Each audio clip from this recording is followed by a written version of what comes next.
कि तो बीमारी बहुत खतरनाक थी और मैंने बहुत सारी जगह पे इलाज करवाया और बहुत आयुर्वेदिक इलाज भी करवाया, बहुत एलोपैथिक भी दवाई करवाई, लेकिन इसका कुछ परमानेंट इलाज नहीं था। दिसंबर महीने में मेरा बीमारी बहुत बढ़ गया, इतना बढ़ गया कि मैं बर्दाश्त कर नहीं पाता था।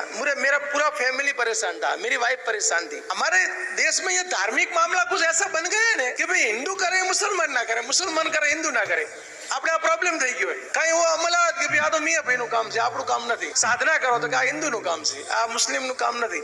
એટલે એવા વિવાદોમાં આપણે ઘણી બધી વસ્તુથી વંચિત રહી જઈએ। मेरे समाज में, मेरे कुटुंब में मैंने देख लिया कि मेरा इलाज कोई नहीं कर सकता, कोई डॉक्टर तो नहीं कर सकता। वो तो मुझे 20 साल से मालूम था कि कोई डॉक्टर की तो ताकत नहीं है, वो तो मुझे 20 साल से मालूम था। मुझे 2 इंसान हाथ से पकड़ के यहाँ कुर्सी में लाके बिठाया था। मुझे शिविर में थे, उन लोगों ने मुझे बहुत साथ दिया और उन लोगों ने मुझे इतना हिम्मत दिया, जितना हिम्मत मुझे वो मेरे साथ में जो लोग थे उन्होंने दिया, एकदम 100%। तो बीमारी बहुत खतरनाक थी और मैं